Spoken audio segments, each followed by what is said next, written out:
Um, Listen, I know what you're gonna say.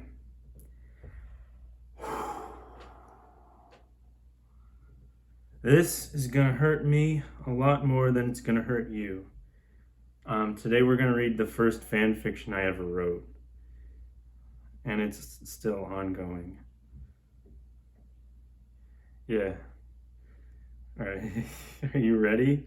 I'm not sure I'm ready, but I was reading something and I was like, dang, you know what? I should read something I wrote so that you guys know I'm an author of much renown. Chapter 1, Abducted. You will be returned to your home at the discretion of our supervisor. You have been removed from the street and brought below the Earth's surface to help test technological tools called wands. Consider us your guards and follow our commands to avoid harm, said the robot warriors surrounding Lemmy.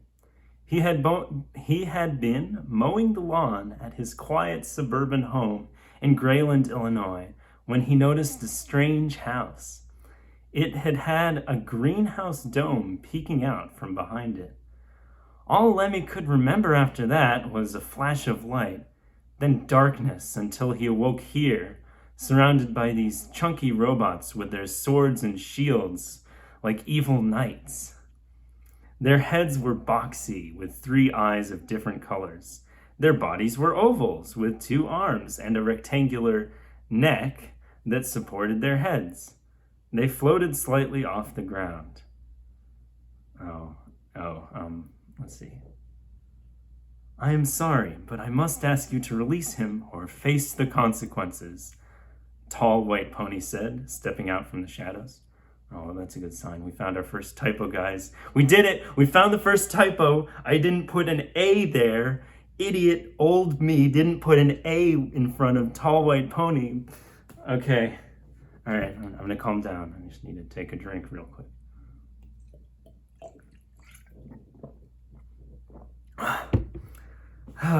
Okay. Lemmy thought he recognized her from channel surfing, so his jaw was appropriately close to the floor to see her here in real life. The princess mane flowed like it did on TV, with the same 4 elegant colors. She wore her crown and regalia, and a stern expression as she looked at the robots. Okay, how am I gonna do this?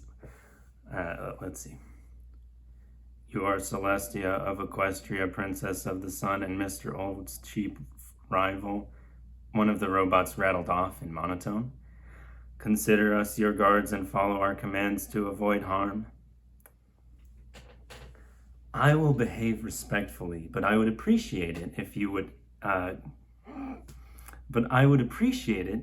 could escort myself and Celesta, oh, there we go, spelled her name wrong, turned to Lemmy and asked him gently, What is your name, my little human?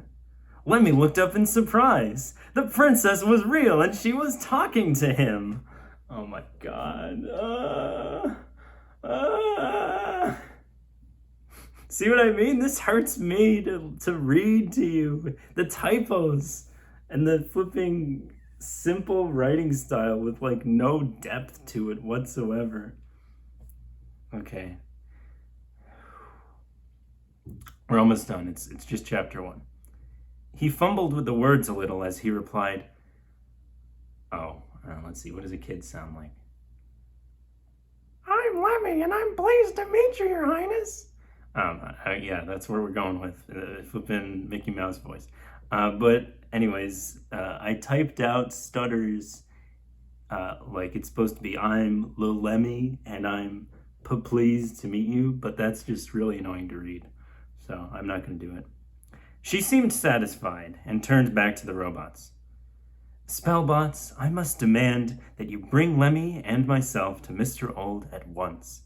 Although he owns a hotel chain, this subterranean mansion, and a corps of robots, this does not mean he is exempt from the laws against kidnapping in this state.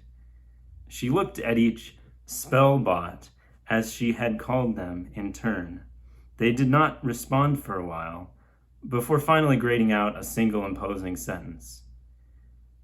We will escort you to Mr. Old's office, and he will decide what is to become of you.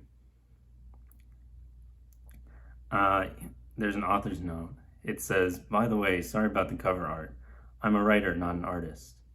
For the record, the cover art is this lovely picture of a horse. So, yeah, that's chapter 1 over with.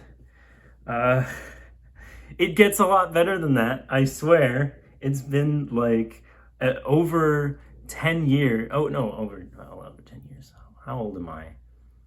It's been over 6 years since I wrote that chapter, and I have gotten better at writing, I swear. Please don't hurt me in the comments section. Thank you and good night.